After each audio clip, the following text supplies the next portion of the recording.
I'm a girl who the world would tell you no man should have married her. I'm what they used to call a whore. And the world will tell you that you can't turn a hoe into a housewife.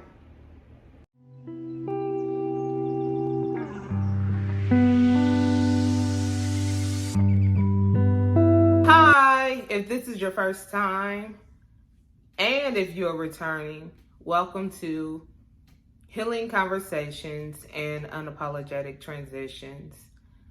My name is Jonte Gibson Bryan. I am a wife, a mother, a speaker, author, certified life coach, visionary, empowerer, entrepreneur, and so much more. I am honored that you have chosen to join me again if you are returning, and that you have chosen to join me in the first place if this is your first time. I ask that you make yourself at home.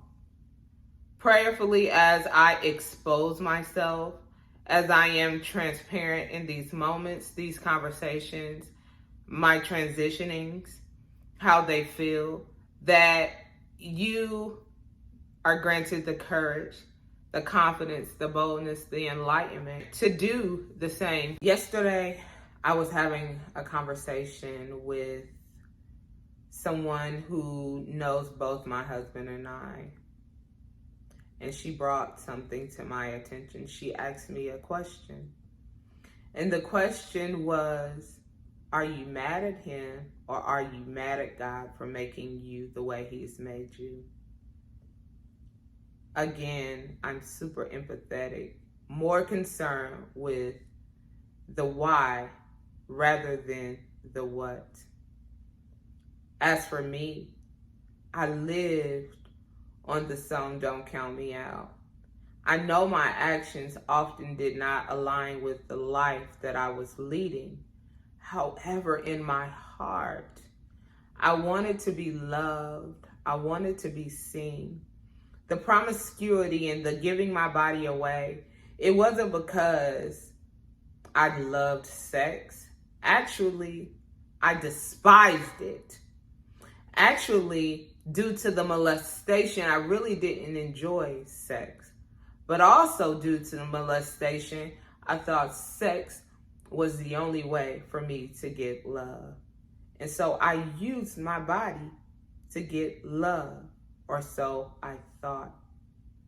But there weren't anybody that I can remember who sat me aside and said, Janet, or Jonte, as you guys know me, you don't have to give your body away to get love. You are already loved. And so when I see young girls, young women, young men acting out, my heart goes out to them. When I see the addict, I don't just see the addiction. I know the addiction is wrong, but I can't help but wonder, what hurt you? What has happened to you? What are you trying to numb? As I was going through my bout with obesity and as I was coming out, and it's still a battle, don't get it twisted. Don't let this weight loss make you think that, oh, I'm over it. No. Eating addiction will be a fight that I have for the rest of my life. I'm just in a smaller body now. But I asked myself many, many days, what are you really eating? Not the cookies or the cake or drinking the soda or any of those things. What pain are you eating? So when I see these people, I can't help but wonder, what are they trying to numb? The Bible reminds us that hope deferred makes the heart sick. I see hopelessness in those moments. I reflect on a relationship with an uncle by marriage. He was a preacher at one point in time, but then he became a stone cold, pissy drunk. And when I say pissy drunk, I mean literally a pissy drunk. But God does what he does. And he overcame that addiction. And he started to preach again. Then my aunt fell ill. And that drunk, he came out again. But this time, wisdom taught me that this man isn't just drinking because he just loves the embarrassment and shame of people talking about him due to him being drunk and falling all over himself and stuttering and stinking and pissing all over himself. I realized that he had lost hope. I can only imagine what he felt watching his wife die before his eyes and knowing that he himself could do nothing to save her. He coped with alcohol. The woman of the night, giving her body away. What person do you know who just wants to give themselves away? Who just wants to use their body, knowing there's shame? I can attest to the fact that after all of those bodies are inside of you, you become an empty shell of yourself. You become very broken, there was just a lot of pain within me. I can only speak from experience. I felt empty, I felt broken, I felt hollow most times, and I felt shame. And like I said before, the shame, it only made me act out even the more. It only created the space within me like needed to numb the shame with more shameful things. So I would go from one high of eating to another high of sexing, to another high of eating, to the other high of sexing, over and over and over again. I look at people who use drugs to numb, weed in particular. Yeah, I hear it all the time. Oh, it's natural. It's natural. There's no harm in it. And that may be true. However, I've witnessed it firsthand, how weed was the gateway drug for so many other things. From the weed, there was some alcohol and pills. From the pills, they went to powder. And from the powder, they went to harder drugs. That's what I witnessed. I'm not saying that's 100% the case. But if you are using these things to numb, I would argue that you better be careful, because you are subject to falling prey to a stronger addiction. I think about the times where food was my drug of choice. And just like the drug addict, I would use the last of my money. I would go to Burger King or whatever. I would hurry up, consume a sandwich, throw the trash in the trash can before I left the parking lot, because I didn't want anyone to know what I was doing. And I would go home as if everything was okay. That's what I did. That's what my husband had to live with. I recognize that just like the little girl in me has had to heal, and she is still healing, the little boy in him should be afforded the opportunity to do the same. And as far as the story with the older lady asking me, is it my husband that I'm mad at, or if it's God? I had to reflect on the fact that this empathy thing that God has given me, this gift, which sometimes feels like a curse, it sometimes makes me angry. It makes me want to lash out. Because I say it often, I ain't no punk. I'm not her and this not that. I've said it many times. And yet I'm compassionate. My heart breaks for women who don't know their worth, because I know what that feels like. I know what it feels like to not love yourself. I know what it feels like not to like yourself. I know what that feels like. And so, if I'm honest, I wanted to remain angry at my husband. I wanted to hold on to what he may or may not have done. I want to. But truth is, I've been mad at God, because I can't quite understand, God, in knowing that my desire is to please you. Why would you make me this way? Why did you make my heart this way? Why did you make me so kind? Why have you made me so generous? Why have you made me so compassionate and empathetic? I would never claim to be Jesus. I don't want to endure what he had to endure for me. But I imagine that this may, in small part, be what he felt. I have to go and be persecuted and ridiculed. I'm going to be beat to death, spit on, all of these things for the likes of some people who don't even appreciate me. I imagine that this is how he felt. And it makes me love him more. I owe him my life.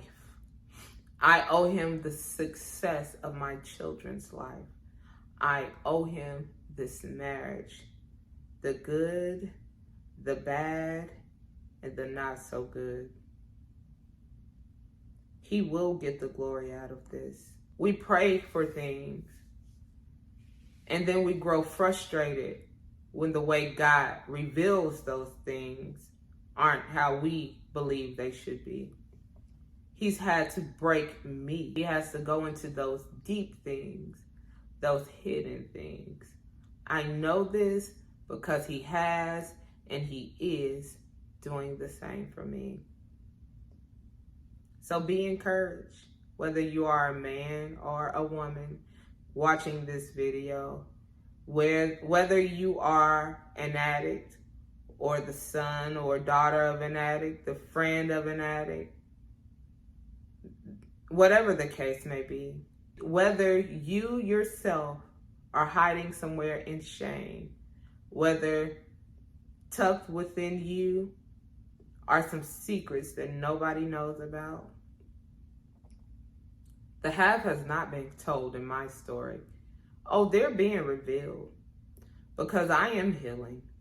And for me, the truth has been the balm.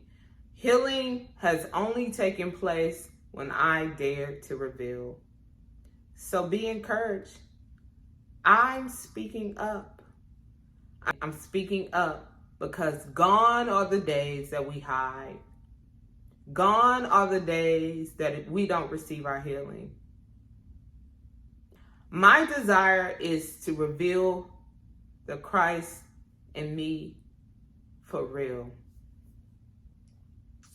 I don't desire to fake it until I make it. I don't desire to live as though I'm not going through anything. When you see me, know that I am a woman who God, at her lowest, at the deepest parts of my despair, when I felt the most useless, dared to bet on me. He wrote "Awaken" on my spirit long before I knew what liking and loving myself was. He wrote "Awaken" on my spirit long before I was anyone's wife. He wrote "Awaken" on my spirit long before I could formulate the courage to sit and talk to a video. Because I'm one of those people, I'm a talker. I will encourage you, whether you want it or not, unsolicited. That's just what I do. And I let people know often that female empowerment isn't just a thing, it's something that I enjoy. It's a great deal of who I am. I look forward to see what God has for me, what he has for my marriage, what he has for women who I've impacted, who have impacted me. Whether they're in my life or not, I pray for them. I want God to blow their minds in the best way, 100-fold. Because even in those painful things, there's some good that's come out of it, without the breaking and the beating and all of those things. I wouldn't know my strength. Thus, I wouldn't trade it for anything. Those hard days in my marriage, the fact that I thought it was finally over after all of these years, and now us choosing to fight for it even the more. There's beauty in marriage. There's beauty in Black love, and Black love certainly does exist. Marriages still exist with 13 and a half years in, as I said before. I'm a girl who the world would tell you no man should have married her. I'm what they used to call a whore. And the world will tell you that you can't turn a hoe into a housewife. Well, let me get closer to you. That's a lie. And I know this because I'm proof. Yes, you can. Yes, you can. I'm a girl with a past. A promiscuous girl. She's a runner. She's a track star. That was me. I ran away when it got hard. In every sense of the word. A past. Raggedy. Tainted. I was a single mother when we met. And yet he didn't rescue me. My life has gotten tremendously better being his wife. But I've made his life better too. And for 13 and a half years, I can say this with confidence. And to those of you who may assume that when people speak the truth unapologetically, it's too much, close your eyes and close your ears. But for me, no one, no other man has seen it, touched it, tasted, or smelt it, or anything else in the 13 and a half years that I've been with this man. Again, I'm what they once called a whore. And you can't turn a hoe into a housewife. It's what the world tells you. If she has some bodies, she ain't gonna be faithful. I can assure you, I fit that man like a glove. That's our truth. And I stand on it unapologetically. I've said it numerous times. I'm 100 proof liquor, no chaser. I fight to fit in. That's been one of the faults in my stars. Because it's isolating and it's lonely being this version of who I am. But I am forced to lean and depend on God in a way. And so yes, truth is, I was mad at him. I've been mad at him for making me the way he's made me. Empathetic, compassionate, kind, generous, forgiving. We're supposed to do it like Jesus did. Stop allowing people to define you and to shame you into throwing the whole thing away. Be it your dreams, your purpose, your marriage, whatever the case. Because trust me, it's damned if you do and damned if you don't. Misery loves company.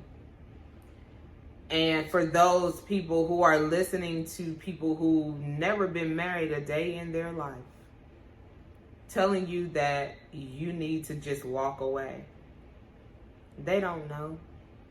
They have no clue.